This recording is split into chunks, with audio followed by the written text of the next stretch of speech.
Welcome, ladies and gentlemen.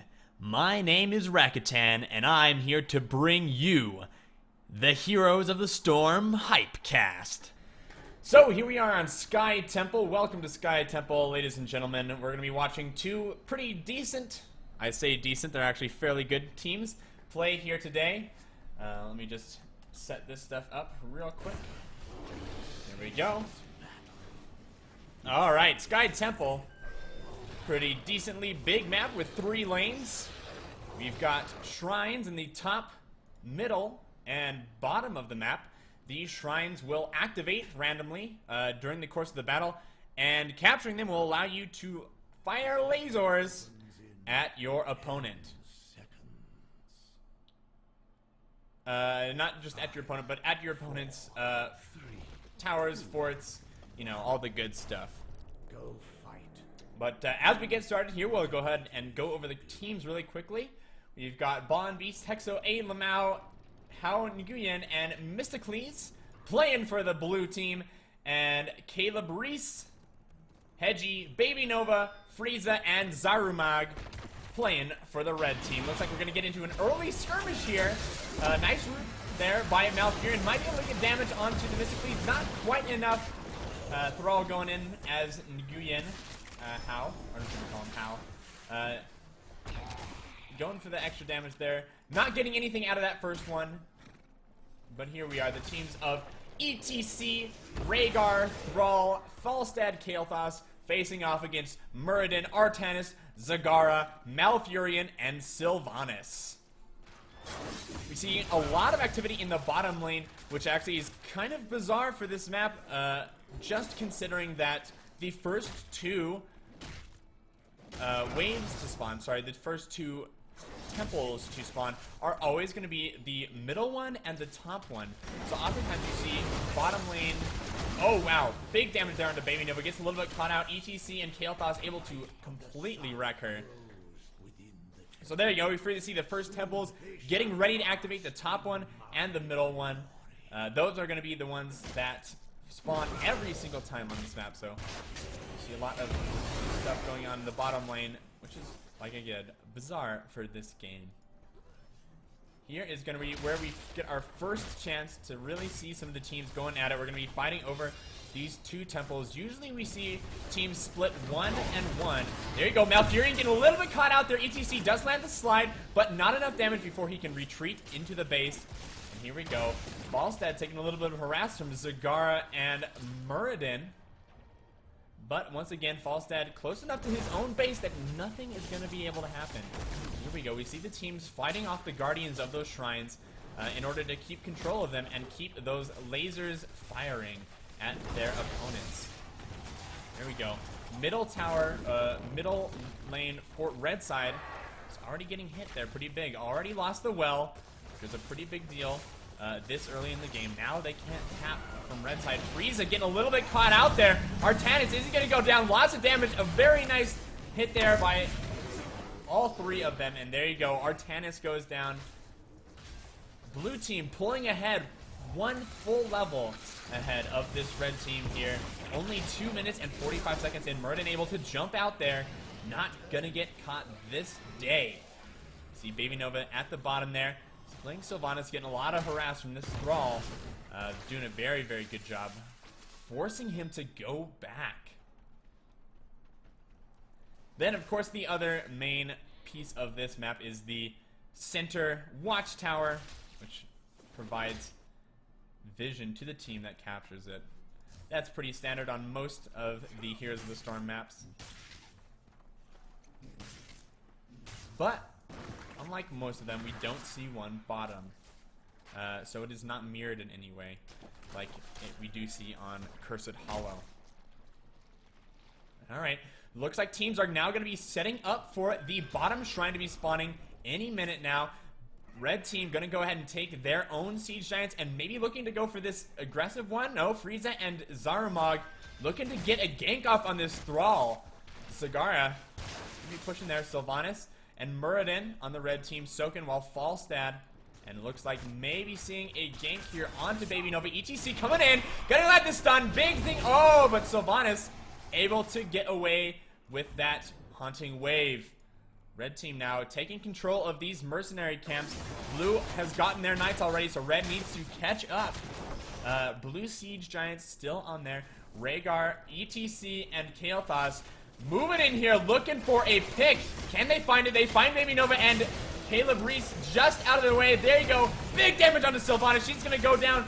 Muradin is going to maybe make it out. He doesn't have Door Toss up. No, it is up. He does make it out. Frieza is able to get in there. Not going to do much, though. There you go. We see a very nice red. Okay, red team rotating back in. Kael'thas gets swapped out. He goes down, but Caleb goes down as well. Frieza on Artanis. Is he going to be able to get out? Lots of shields on that Artanis. And he does manage to get out all of the spells that are used by blue team to take out that Muradin.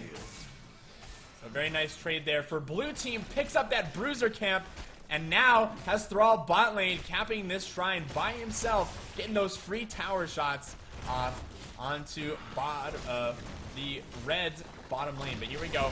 Artanis and Zagar are going to be moving in to contest. Doesn't look like he has very much health, but is going to be able to get away. Very nice blade dash, but not enough damage from there. Zagar unable to finish it off with her damage. We see another skirmish happening up here in top lane. There you go. Nice disengaging route there by Malfurion. Lots of pressure coming up here from the blue team onto this red team first keep. There is a lot of minions right there, but nothing a little Sylvanas wave clear can't handle. Here we go. Red finishes off the bottom tower, gets those last 5 shots. And we are back to square zero. No temples active, but it looks like blue team is going to take their second fort of the game. Now up 2 forts to the red team. And a massive 2-level lead for the blue team heading into the 6-minute mark of this game on Sky Temple. Thrall here looking to push the bottom fort. Sylvanas trying to get some push back onto this very low fort of blue team, but Falstead's gonna fly in. Oh, but he is now caught behind enemy lines. They're looking for the pick. Can they get the no stuns coming off there? There's the Stormbolt, and the damage. It's too much for Falstead. Gets caught in a really bad situation there, but blue team not going to lose the advantage just because of that. Sees the entirety of red team going top, and they're going to go for this boss, which is going to be a huge pressure on this red team. Red team sees that blue team is nowhere on the map. Going to be heading down. Hey, Lamau, Caleb Reese going to get stunned out there, but doesn't matter. Can he get the Storm Ball? Misses the Storm Bolt. And unable to get an engage. Missing that Storm Bolt was unable, forces them to go in on a not so great engagement. They are split here. Now we see Muradin going in the middle, ulting right there. Sundering coming out from the Thrall, not going to hit many people, and Zagara and Malfurion has to pop his Tranquility in order to get out there, but look at the damage coming out onto Artanis, and he is going to get caught out. Frieza in a really bad situation, going to get picked up by that Falstad, and what looked like maybe a good engage for red team turns out to be really, really poor for them. They do make it back a little bit of that EXP deficit by taking that top fort. But now we see the 3rd round of temples is up. Top and bottom Jackal and Crocodile temples are going to be spawning, while blue team, using that boss to their advantage, has gained a massive surge in this bot lane.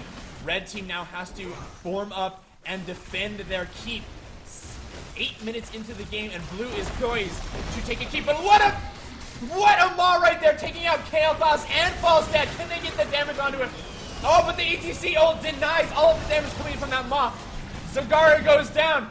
Artanis goes down. It is a 3v5 now, but there you go. Picks up the kill onto the ETC, but at this point, he has done his job. He has gotten the damage off. Artanis and Zagara go down, while the ETC goes down for the blue team. They are looking for more damage. Caleb Reese on the Muradin, looking to get some more damage there, but in 4 versus 3, this is not a good fight for red team.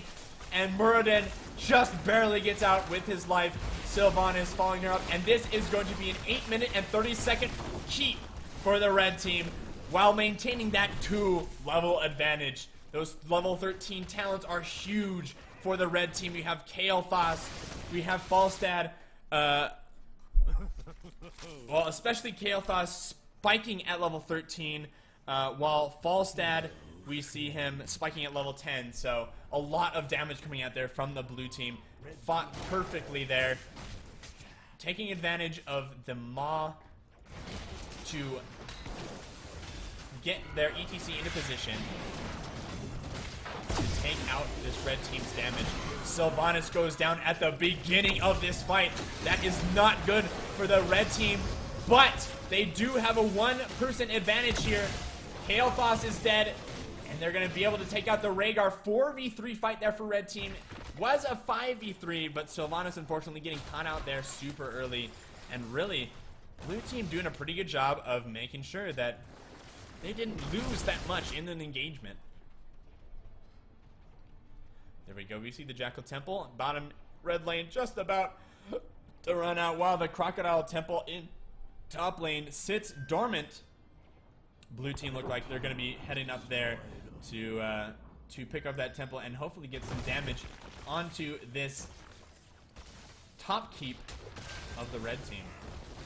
There we go. Bottom temple just runs out, but bottom using this advantage they have. We know that ETC is taking that top temple. At least they know someone is taking that top temple. They see that blue team is not in a position to take these siege camps, and it looks like Muradin is about to get caught out. Nope, they don't go for Muradin. They want that siege camp, and here we see posturing around this top bruiser camp. Muradin, though, looks like he might be able to get out. Does get caught out by the ETC stun. Boom! Just huge damage there. 5 versus 1. No chance for Muradin, and instantly he goes down. Level 16 there for blue side and level 14 for red side. Now blue team can take this bruiser camp uncontested, and this is a 4v5 in their favor. So once again, just a huge level lead combined with some really great picks is giving blue team this advantage, the huge advantage in this fight. The red team once again forming up to defend their keep. Hopefully they can get a better Maw into some damage this time and not get caught by that devastating ETC ult. There you go, the wall goes full down, and here comes the bruisers pushing in. Can the red team stop this push? Phoenix comes out from 8KT, big damage onto Muradin, but looks like the big Maw there. ETC also gets that stun, but it's not going to matter. Big damage from here. Thrall throws out his Sundering. Artan is doing a ton of damage there in the front lines, and ETC is going to go, but huge gust there from Falstad, Ball and Beast, and they are going to be able to take this keep, the second keep of the game. So now a huge keep lead for the blue team, but the red team is not letting up the pressure. They're going to be pushing. They're going to get that nice stun snare onto Rexar, but Zagara is going to go down to Falstad. Muradin is getting picked from the group. Artan is unable to get any kind of damage off. And there goes Zaruma, goes down. Malfurion, Sylvanas just barely gets out. Artanis is going to be the last one. Muradin going down there. And what a huge, huge play by blue team. Getting the keep, backing off, fighting, splitting up this red team, and just absolutely crushing them, which is unsurprising as they are up an entire talent level and almost 3 levels. Core 70, 60. There is no way for this red team to come back. 30%, 20%, and there you go, ladies and gentlemen. The game goes to the red team. And the snowmen doing their little dance there. Well, that's it for that game. I hope you enjoyed it. If you did and you'd like to see more, feel free to subscribe. Once again, my name has been Rakatan. Ladies and gentlemen, thank you for watching.